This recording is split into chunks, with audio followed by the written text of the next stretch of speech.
Pourquoi c'est facile pour les autres d'être en couple et pas pour moi? Si tu te poses cette question et que tu veux savoir pourquoi, je t'invite à rester jusqu'au bout.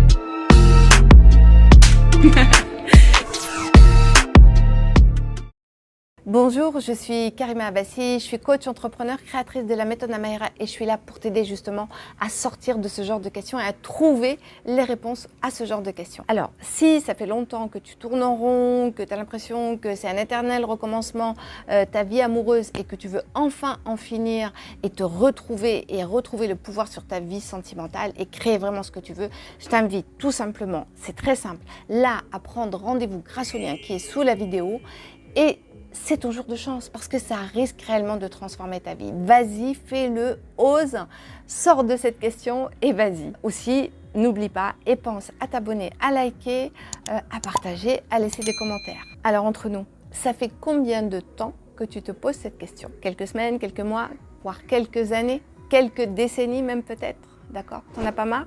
T'en as pas assez de te poser cette question? Parce que finalement, qu'est-ce que t'apporte cette question? Est-ce qu'elle t'apporte une réponse? Non.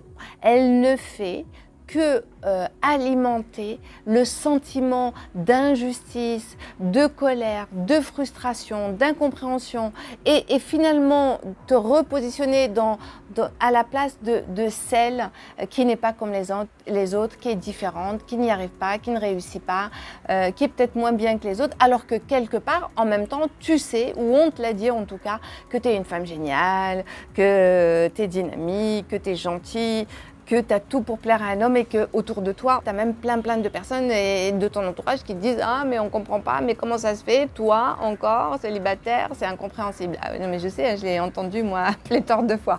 Donc, je sais très bien ce que ça veut dire et ce que ça peut faire encore, parce que c'est encore pire, hein, ce genre de réflexion. Donc, maintenant, deux solutions. Ou tu restes avec moi jusqu'au bout pour que je t'explique comment sortir de ça et comment trouver vraiment le vrai chemin pour aller vers la rencontre. Ou bien tu veux rester dans la question et tu dis c'est du n'importe quoi, auquel cas très bien, bah, fais comme tu veux, au revoir, il n'y a pas de souci. D'accord, donc si tu restes, c'est que tu as envie de savoir et tu as envie de sortir de cette situation et je l'espère réellement parce que c'est la meilleure solution. Mais avant d'aller plus en profondeur et développer la question, j'aimerais quand même te dire deux, trois choses. Déjà, quand tu te compares et que tu dis pourquoi moi je n'y arrive pas alors que les autres, sous-entendu toute la terre, les humains ont trouvé leur moitié, sauf toi. Déjà, ça réalise une chose, que c'est déjà une vision totalement subjective de la réalité. C'est faux.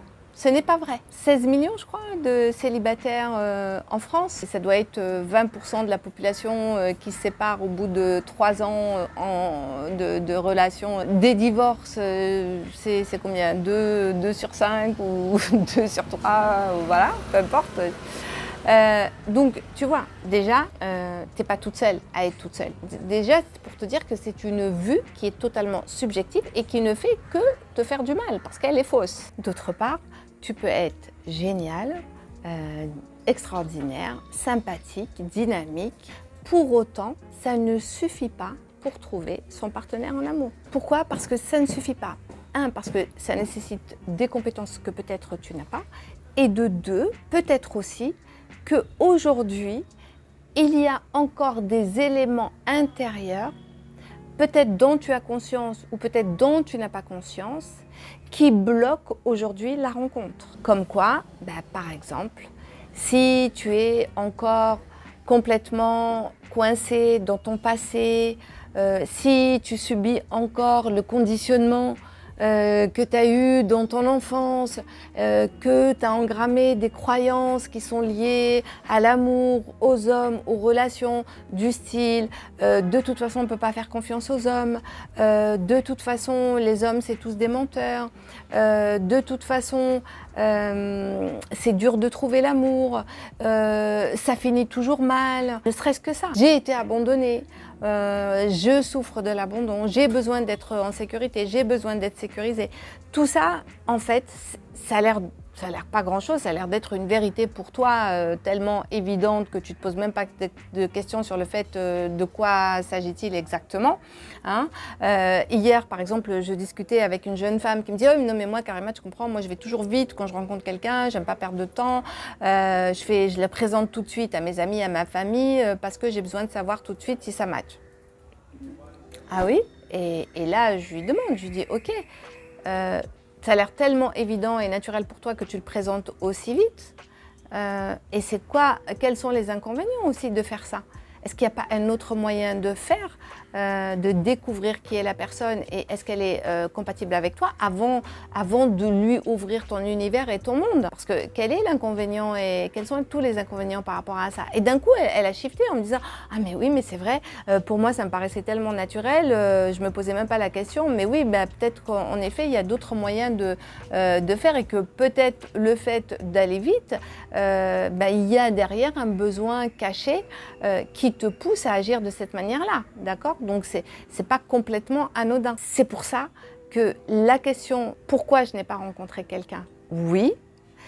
Pourquoi les autres et pas moi? Non, parce que sincèrement, quand tu regardes autour de toi, combien d'histoires d'amour te font envie, combien de véritables histoires d'amour sont des histoires d'amour, combien de temps durent les relations, quel est le genre de relation que tu as envie de vivre? Est-ce que c'est ce genre de relation quand ta copine te raconte ce qu'elle vit ou ce qu'elle supporte ou qu'elle ne te raconte pas, tu le vois? Donc ça ne veut rien dire, d'accord? Donc c'est à toi de créer réellement le couple. Tu as envie d'un couple qui soit différent, d'une relation qui soit différente, ok? Donc va jusqu'au bout de ça, assume ça, mais par contre reviens à la question, qu'est-ce qui fait en moi que je ne rencontre pas, ou si je rencontre, ça ne dure pas, ou si je rencontre, ce ne sont pas les bonnes personnes. Ce ne sont pas des personnes qui sont compatibles avec moi. Qu'est-ce qui fait que je vais toujours vers des personnes qui me font souffrir? Qu'est-ce qui fait que je vais toujours vers des personnes qui ont besoin d'aide? Qu'est-ce qui fait que je finis toujours par m'ennuyer, par quitter la relation en claquant la porte? Il est là le problème. C'est là la vraie question en fait. Et c'est là où c'est intéressant d'aller creuser pour savoir ce qui se cache derrière. Parce que forcément, il y a des manques, il y a des besoins, il y a des peurs, il y a des blessures. Et c'est ça qu'il faut aller voir. Alors tu vas me dire, je t'entends en me disant « Oui, mais Karima, j'ai déjà travaillé sur ça. » Ok, comment tu as travaillé sur ça? Est-ce que c'est en lisant des livres? Ok, c'est bien de lire. Ça ne suffit pas. C'est en regardant des vidéos, c'est bien, ça apporte de la connaissance, ça ouvre les yeux, mais est-ce que ça permet le changement? Peut-être certains, des petits, mais pas en profondeur, d'accord? Donc, si tu as fait une thérapie analytique, c'est bien parce que là, du coup, tu as compris beaucoup de choses. Peut-être ça t'a permis, dans un premier temps, à pardonner, à comprendre, etc. Et c'est déjà super d'exprimer, voilà, de poser des mots sur des situations, de les faire sortir de toi. Donc là, en effet, c'est intéressant. Ce n'est pas forcément suffisant. Okay, et je le vois d'ailleurs, je vois beaucoup de femmes qui viennent me voir et qui ont fait des années et des années de thérapie. Et pour autant, et j'ai été cette femme-là aussi, hein, et pour autant, dans le concret, il n'y a pas de changement. Donc si tu veux réellement faire une belle rencontre, je t'invite vraiment à être honnête avec toi, dans le sens où tu repositionnes le projecteur sur toi en disant « Ok, que faudrait-il que je change pour que je puisse manifester cette rencontre-là. Qu'est-ce que je dois changer en moi? Qu'est-ce que je dois faire évoluer? De quoi je dois me libérer, d'accord, pour aller vers cette rencontre-là? Parce que la solution, elle est réellement en toi. Et ça, j'en suis plus que convaincue. La vie me l'a prouvé pour moi, la vie me le prouve tous les jours par rapport à toutes ces femmes que nous accompagnons. Comment en 3 mois, eh bien, elle se libère de tous ces ce vieux conditionnement et comment, quand elle se reconditionne autrement et qu'elles ouvrent l'espace intérieur, comment l'amour arrive et à une vitesse extraordinaire, j'ai envie de dire. Voilà. Donc oui, c'est possible. Oui, tu peux rencontrer l'amour.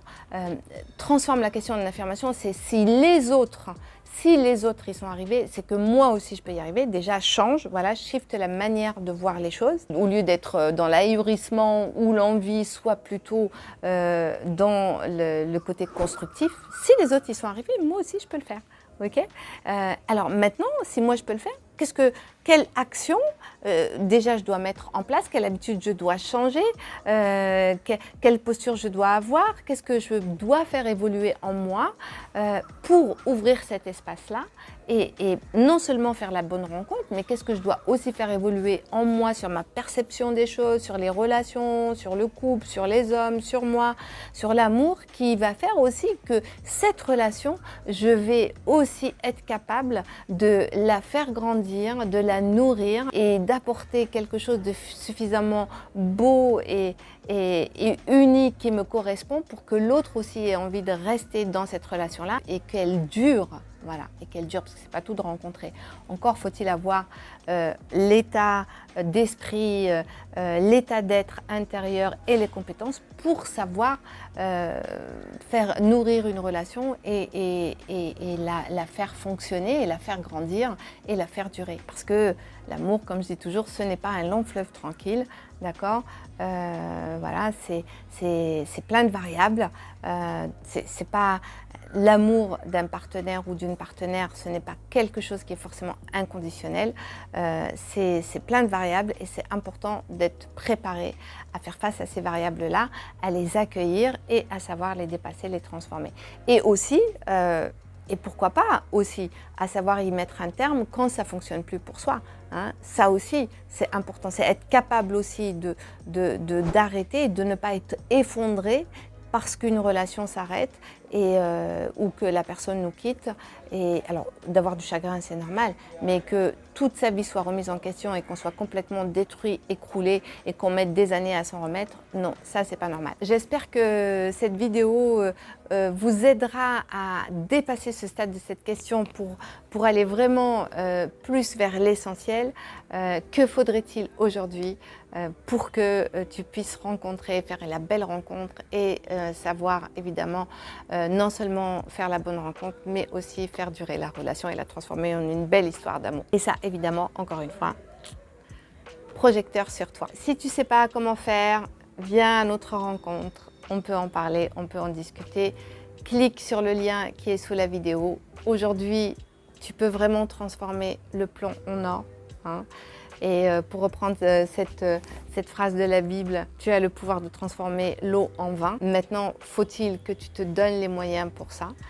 Parfois, on a besoin d'un petit coup de pouce, on a besoin d'une aide. Hein. On ne peut pas toujours tout faire tout seul et c'est OK, c'est humain.